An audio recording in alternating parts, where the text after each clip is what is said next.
Imagine the sound of deep sleep shattered not by the morning sun, but by the roar of motorcycles and the terrifying crack of gunfire. Last Friday, in a quiet Nigerian community, 46 lives were stolen in an instant. Most were children, their dreams replaced by the cold reality of captivity. How did a nation's future become its most targeted currency? Today, we peel back the layers of a crisis that has turned West Africa's giant into a hunting ground for shadows. The sun was setting over the rolling hills of north-central Nigeria, casting a golden hue over a village that believed it was safe. For generations, these communities relied on the rhythm of the seasons and the laughter of their youth. But beneath this tranquil surface, a predatory force was gathering in the dense forest. These are not just statistics, they are sons, daughters, and students. 46 families now sit in silence, staring at empty beds and untouched school uniforms. It happened on a Friday, a day traditionally reserved for prayer and reflection. Witnesses describe a sea of armed men appearing from the tree lane, their faces obscured, their intentions clear. There was no time for defense. In the chaos that followed, the attackers moved with calculated precision, herding the young and the vulnerable toward the dark perimeter of the forest. By the time the dust settled, the village realized that nearly 50 of its own had vanished into thin air. Among the missing are children as young as 7, snatched from the safety of their homes. These young souls are now being marched through rugged terrain, far from the reach of the law. The psychological trauma of such an event ripples through the entire nation. Every parent in Nigeria now asks the same terrifying question: is my child next? The innocence of a generation is being traded for leverage in a dark and growing ransom economy that defies simple solutions. The method of these attacks has become hauntingly familiar. Highly mobile groups, often referred to as bandits, use the vast and ungoverned forest reserves as their base. They strike quickly and disappear before security forces can mobilize. This latest abduction is part of an escalating pattern where human beings are treated as high-value commodities. For the kidnappers, the forest is a fortress. For the victims, it is a grim prison where time slows down and hope begins to wither. Back in the village, the initial shock has turned into a heavy, suffocating grief. Mothers gather in small circles, their faces etched with the kind of pain words cannot describe. They hold up small photographs or pieces of clothing, the only tangible connections left to their children. The air is thick with the smell of wood smoke and the sound of low, rhythmic mourning. This community, once vibrant and loud, has been silenced by an act of absolute ruthlessness. To understand why this is happening, we must look at the history of insecurity in Nigeria. What started as localized farmer-herder conflict has morphed into a sophisticated criminal industry. Poverty, lack of education, and the proliferation of small arms have created a perfect storm. The forests, once the pride of the region's biodiversity, are now hideouts for thousands of armed men. They have built an alternative society, one governed by the gun and financed by the fear of innocent families. Economic factors play a massive role in this tragedy. In regions where legal opportunities are scarce, kidnapping has become a lucrative, albeit evil, career path. The ransom demands are often astronomical, far beyond what these humble farming families can ever hope to raise. It is a cruel irony that those with the least are forced to pay the most. This cycle of death and trauma ensures that even if the children return, the community's economic backbone remains forever broken. The government's response has been met with growing frustration. While official statements promise swift action and the safe return of the victims, the frequency of these attacks suggests a systemic failure. Military operations are launched, but the vastness of the Nigerian hinterland makes policing every village nearly impossible. There is a disconnect between the political rhetoric in the capital and the terrifying reality on the ground.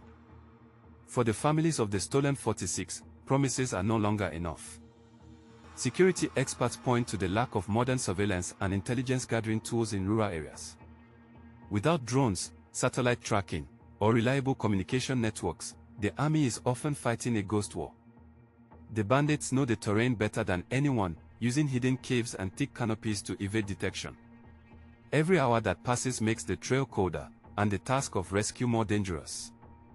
The kidnappers are not just hiding, they are waiting for the world to lose interest and look away. The pain is most visible in the eyes of the fathers. These men, traditionally the protectors of their households, feel a deep sense of powerlessness. Many have sold their livestock and land just to establish contact with the kidnappers.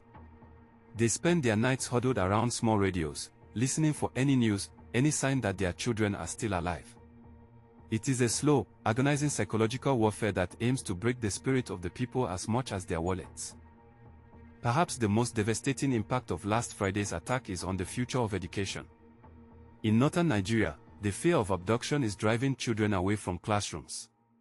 Parents are faced with a choice no one should ever have to make: provide an education or ensure a child's safety. Many schools have already closed their doors, fearing they are the next target. This is not just a security crisis, it is an educational emergency that could haunt the region for decades.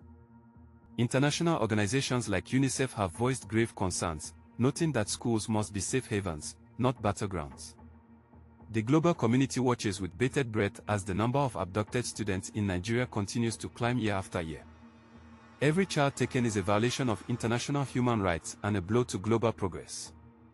Yet, despite the outcry, the kidnappings continue with a regularity that is both shocking and deeply depressing.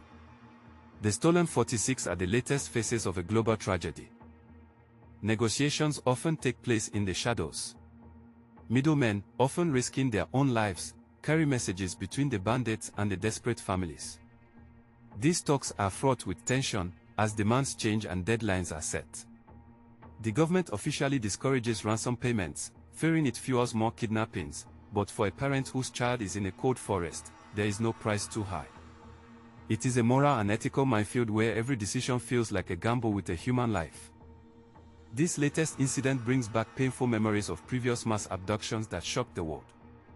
From Chibok to Dapchi, the name of the town changes, but the story remains the same. Each time, there is a surge of international attention, followed by a slow fade into the background as new crises emerge. The people of Nigeria are tired of being a trending hashtag. They want permanent security. They want to know that when their children leave for school, they will return. In the absence of effective state protection, some communities have turned to local vigilante groups. These men, armed with hunting rifles and traditional charms, patrol the outskirts of their villages at night.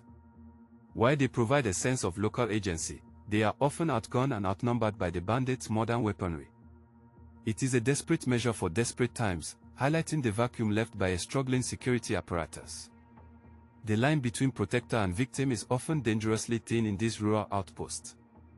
The technological aspect of the crisis is equally frustrating. Nigeria has implemented mandatory SIM card registration to track criminal calls, yet kidnappers continue to use mobile phones to demand ransoms with impunity.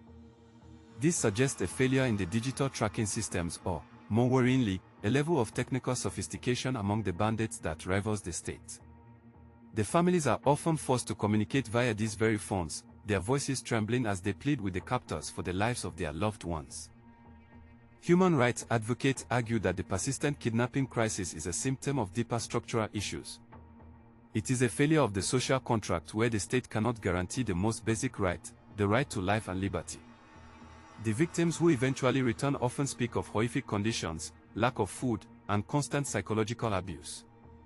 The physical scars may heal, but the mental wounds remain open, often for a lifetime.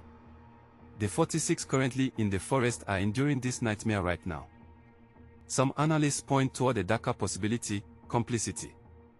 There are frequent allegations that some local officials or security personnel might be benefiting from the chaos. While these claims are difficult to prove, the sheer ease with which large groups of people are moved across the country raises difficult questions. Corruption is the grease that allows the machinery of kidnapping to run smoothly. Without tackling the internal rot, the external threat may never be fully neutralized. It is a battle on two fronts. As the journey into the bush continues, the conditions for the abducted 46 grow more dire. They are likely moving through the night to avoid aerial surveillance, sleeping on the cold ground during the day. Water is scarce, and the elements are unforgiving. Among the group, the older children try to comfort the younger ones, acting as surrogate parents in a world that has turned upside down. Their resilience is incredible, but it is a strength they should never have been forced to find. For those who eventually escape or are released, the return home is not the end of the journey. Survivors often suffer from severe post-traumatic stress disorder, jumping at the sound of a motorcycle or a loud voice. The community often struggles to provide the specialized mental health support they need. The trauma becomes a collective burden, changing the social fabric of the village. The laughter that once defined these streets is replaced by a watchful, anxious silence that never truly leaves. The call for action is growing louder across Nigeria and the world. Civil society groups are demanding more than just sympathy. They want a comprehensive strategy that includes forest policing, better intelligence, and economic investment in rural areas. They argue that the military alone cannot solve a problem rooted in social inequality. The 46 people taken last Friday are a reminder that the window for reform is closing. Every delay results in more empty chairs and more broken hearts across the nation. What does the future hold for northern Nigeria? If this trend continues, we may see a massive internal migration as people flee the rural heartlands for the perceived safety of the cities. This would lead to the collapse of agriculture and a food security crisis. The kidnapping of 46 people is not just a local crime, it is a threat to the stability of the entire region. The world must realize that a fire in one part of the house eventually threatens the whole structure. As the sun sets on another day of uncertainty, the question remains, when will the cycle end? 46 chairs remain empty tonight, but the echoes of their voices still haunt the Nigerian wind. We must look beyond the headlines to see the human faces behind the horror. The world watches, but the families wait in a silence that is louder than any gunshot. This is the reality of Nigeria today, a nation searching for its lost children and its stolen peace.